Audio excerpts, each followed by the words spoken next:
you can think intellectually in a no-think way. That's the art. It doesn't mean not to have any thoughts at all. It means not to be fooled by thoughts, not to be hypnotized by the forms of speech and images that we have for the world, not to be hypnotized by them into thinking that that is the way the world really is. Don't let words limit the possibilities of life. The easiest thing I've done was to get out from under the labels and to live the life that I live. The most difficult thing I've ever done was to believe that I can do it. When you don't know what's impacting you, and it's something that's holding you down and you're not aware of it. You live in a dominant culture that is designed to destroy your sense of self and your belief in yourself, and you have to learn ways in which you can begin to connect with this power that you have within yourself to handle where you are. The key is to be constantly in a perpetual process of discovering the truth of who you are and fighting constantly to look for ways in which you can escape the inner conversation. Now it's the mental game. And that's where people get lost in life, get lost in that next level. You must get your fucking self out of the fucking sewer. No one's coming in the fucking sewer to get you. It's dark, it's nasty, there's rats down there. It's your brain. You are the only person that can pull yourself out. The easiest thing in the world to do is to complain. The easiest thing in the world to do is to be negative. It takes work to have a perspective that see things on the right side of the coin. You gotta fight for that. It takes work to show up every single day, and when things are not playing in our favor, to say, you know what, man, I'm gonna still show up and I'm gonna give everything I got to it because I value what I'm a part of. It takes work to have the right perspective. Turn off things that can contribute to your fear. Turn a deaf ear to people that all they can do is talk about how negative things are because they have bought into the consciousness of the world. Start attending workshops, seminars, listening to tapes on a daily basis to begin to recondition your mind, to retrain your thinking. Faith comes by hearing and hearing and hearing. Listen to things that can empower you, that can enable you to create a new reality for yourself and a new life for yourself. Develop the interior core where it doesn't matter if people call you crazy. One of the things limiting you from your income, your impact, a world-class life. You care too much about what people think about you. Everyone has an opinion.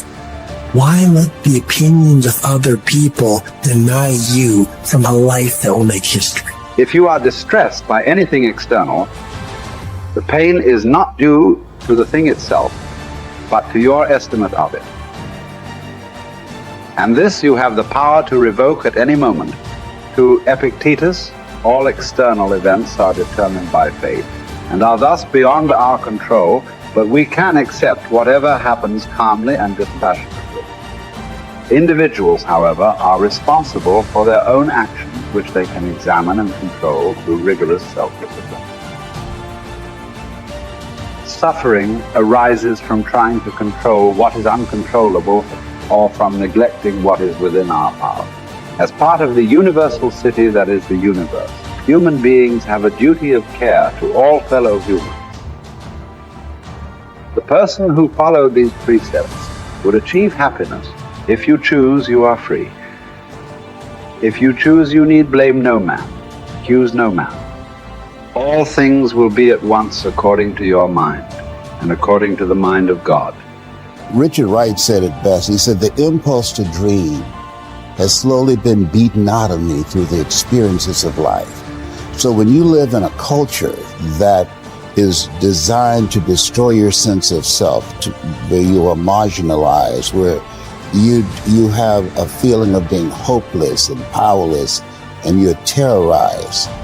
I remember going downtown with my mother, and I saw a water fountain. I think I was about 5 years old, and I ran and I drank from the water fountain. All of a sudden, she grabbed me by the neck and said, "Don't you ever do that again," and start punching me in the back of my head and my face, and got me down on the ground. It's punching me relentlessly. And I said, "Mama, please, it's me, Mama, it's me," with this crazed look in her eyes. And then a white policeman came, and he had a a nightstick in his hand. He was hitting it in his left hand. He said, okay, all right. You beat that little nigger boy enough. Now, I won't have to beat him with this nightstick. He walked away laughing. And my mother broke down and started crying and saying, Leslie, I'm so sorry.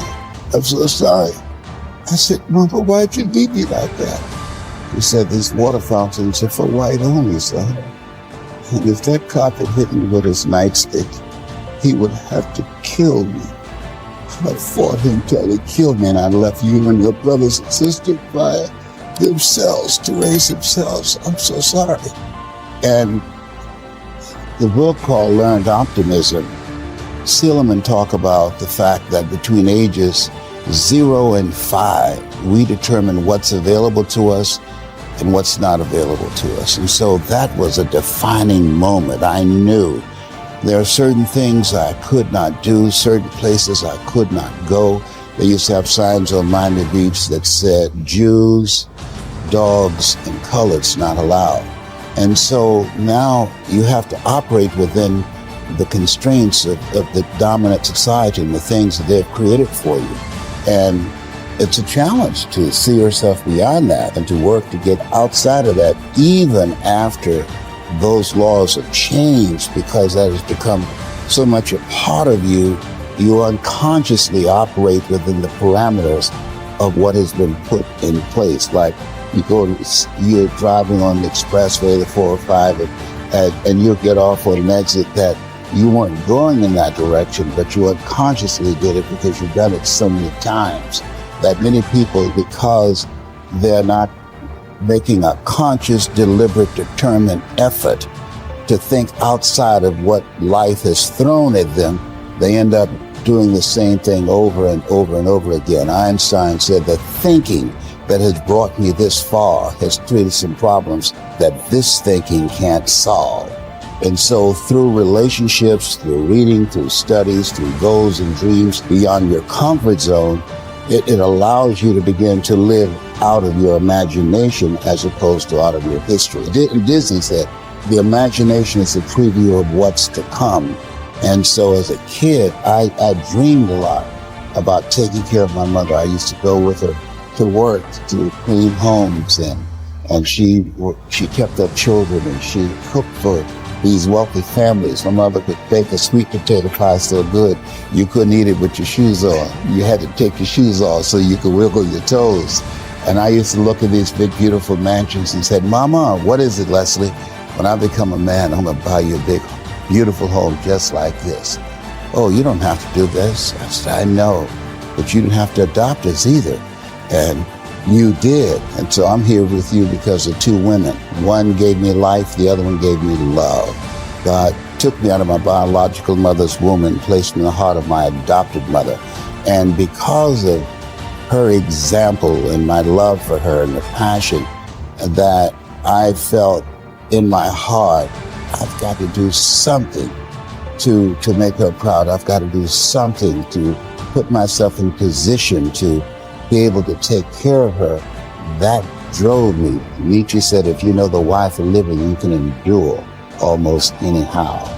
You journey to Olympia to see the work of Phidias. And each of you holds it a misfortune not to have beheld these things before you die. Whereas when there is no need even to take a journey, but you are on the spot with the works before you, have you no care to contemplate and study these? Will you not then perceive either who you are or unto what end you were born, or for what purpose the power of contemplation has been bestowed on you? Well, but in life there are some things disagreeable and hard to bear. And are there none at Olympia? Are you not scorched by the heat? Are you not cramped for room? Have you not to bathe with discomfort? Are you not drenched when it rains? Have you not to endure the clamor and shouting and such annoyances as these? Well, I suppose you set all this over against the splendor of the spectacle and very patiently. What then? Have you not received greatness of heart, received courage, received fortitude? What care I? If I am great of heart, for aught that can come to pass? What shall cast me down or disturb me? What shall seem painful? Shall I not use the power to the end for which I received it, instead of moaning and wailing over what comes to pass?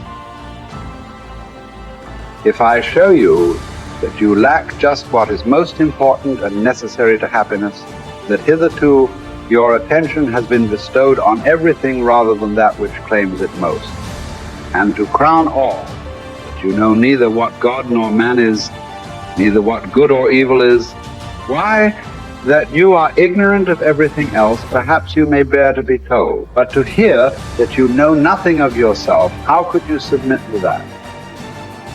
How could you stand your ground and suffer that to be proved? Clearly not at all. You instantly turn away in wrath. Yet what harm have I done to you? Unless indeed the mirror harms the ill-favored man by showing him to himself just as he is. Unless the physician can be thought to insult his patient. Friend, do you suppose there is nothing wrong with you? While you have a fever, eat nothing today, and drink only water, yet no one says, what an insufferable insult. Whereas if you say to a man, your desires are inflamed, your instincts of rejection are weak and low, your aims are inconsistent, your impulses are not in harmony with nature, your opinions are rash and false, he forthwith goes away and complains that you have insulted him.